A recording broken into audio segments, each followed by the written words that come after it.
Makanya ini kiai muda paling enjoy. Banyak kiai-kiai sepuh itu kalau urusan gitu konsultasi Mas.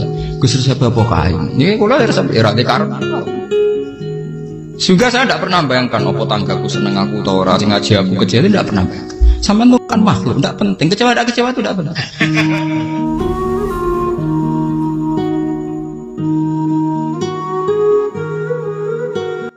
Loh, kula itu karena hidup dengan istri saya sama anak saya. Jadi yang ngurus anak saya sendiri. Jarang ngulung ngurus saya dalam jarang. Memang itu, memang saya punya standar pakai kitab-kitab kados hikam. Saya ini merasa hidup di dunia itu sendiri. Saya tak warai lah Allah kalau kotar. Imam yang ngarang hikam itu punya resep supaya kamu seneng terus. Liyakil lama tafrahu bihi, mesti yakil lama tahzanu bihi. Usahakan sedikit sekali apa yang bikin kamu seneng, maka akan sedikit sekali yang bikin kamu susah. Jadi misalnya kulo nih, jadi kiai misalnya cari wong ya kulo kiai wong alim, jelas nak ngalimnya ngalim, nak kiai rapati ya, nak ngalimnya jelas. Tapi nak kiai rapati, nah kan kiai tapi orang ngalim. Nah kulo nak darah wong alim malah muli ya jelas. Nak kiai rapati ya, kulo rapati nurut, tapi aturan masyarakat rapati nopo. Nah sampean kiai tapi orang nopo ngalim. Ya beda. Enggak, ini memang bedanya jauh. Ya mungkin lebih kiai sampean nih. Cara derdek-derdek dongo meyakinkan sampean. Tapi cara artine dongo piye paham kulo. Lha boten iki nyata, sampe rasa tersinggung napa bareng-bareng napa? Nyata. Nah, kulo sering ditakoki kiai-kiai masalah. Resep napa jenenge? Kok jenengan ra tau susah dal kita ra tau wiridan atau mohon sisik. Resepnya ilmu itu gini kata hikam. Ulama yang kayak hikam tuh pernah ngarang kitab tuh saking syukurnya entah saking angkuhnya terserah ngomentari. Kamu harus yakin bahwa di sisa hidup Anda itu tidak akan maksiat lagi. Sehingga kalau kamu ditegur maksiat, anggap saja akhlu maksiatin kudirat alika. Anggap itu yang Siapa yang menganggap mohal bahwa dia tidak akan dosa sampai mati, berarti menganggap Tuhan itu lemah. Karena cara berpikir kita kan bayangkan hidup itu 40 tahun lagi. Misalnya saya sekarang buat 40, bayang umur kadang 4 tahun meneh. Sampean misalnya umur selawe, bayang selawe tahun meneh. Sehingga nganggep dalam durasi ini selawe tahun kok orang maksiat kan mohal. Apalagi sampai sudah tahu maksiat itu bakat tempah. Ya maksiat ya kelas-kelasan, nak bikin pacaran, nak wong iso mau mah ya nakal, nak sing setengah soleh ya berbau proposal ya sesuai kontaknya DWD. Itu kan urusan masing-masing. ya itu kan urusan masing. Wae waktu sabu ala wong ngene ora ana sing roh waktu sabu. Halo. Ngobong karo wali songo, mbok kangen wali songo, mbok golek selisih wawahu napa? Alam. Sing roh pangeran piyam. Mbok kangen wali, mbok golek selisih margin. Niku pokoke wawahu napa? Alam. Ya itu kan urusan jenengan mbek pangeran, mboten urusan kula. Tapi tetap saya sebagai ulama mengingatkan, niat itu ditoto. Begini, ulama dulu tuh ngitung hidup itu hanya 2 menit 2 detik, sehingga dia ya gampang saja. Kayak imam, kayak kanjeng Nabi itu, ya Rasulullah kenapa tidak menyediakan makan untuk besok? Loh, saya itu tidak yakin kalau hidup saya sampai besok. Ya sudah begitu cara, ya sudah tenang saja. Kalau sampean kan bayangkan hidup 4 tahun lagi, 5 tahun lagi, sehingga arah mangan ya wedi tenan. Padahal bolak-balik zaman cilik ramangan tetap wedi. Jadi cara berpikir Nabi itu begitu.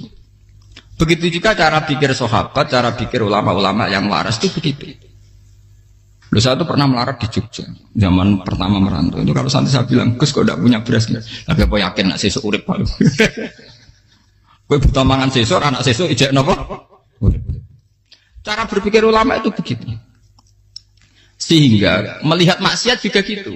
Alhamdulillah aku ijek urip 1 detik, 2 detik, 2 menit, sehingga hidup.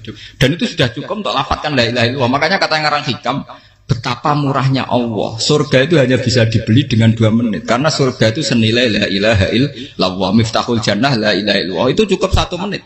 Berarti surga itu regane mau 1 menit. Dan karena dia nganggap hidup itu 1 menit ke depan la ilaha illallah, ya sudah.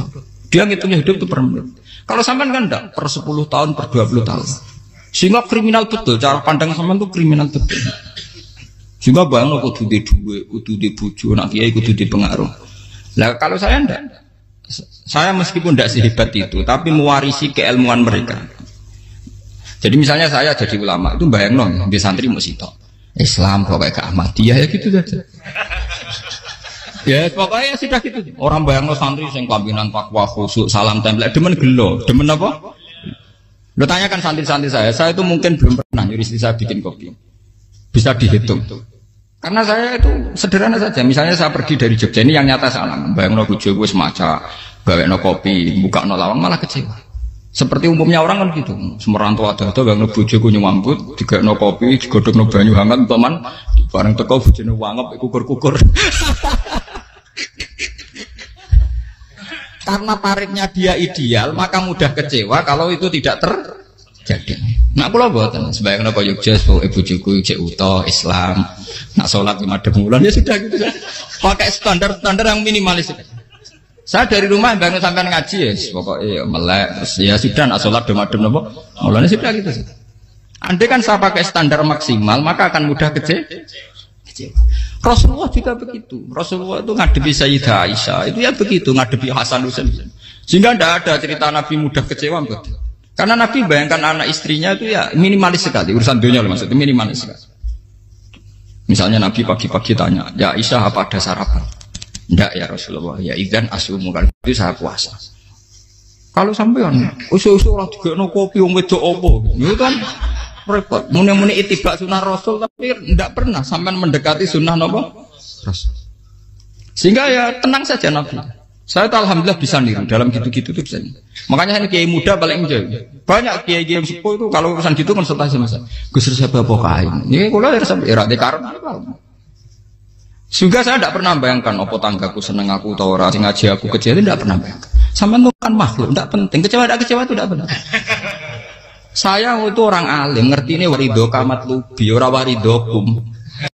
Yang tak gulai ridane pengiran, ridane sing ngaji, ridane konsumen. Itu apa? Makhluk tidak penting. Itu harus dilatih.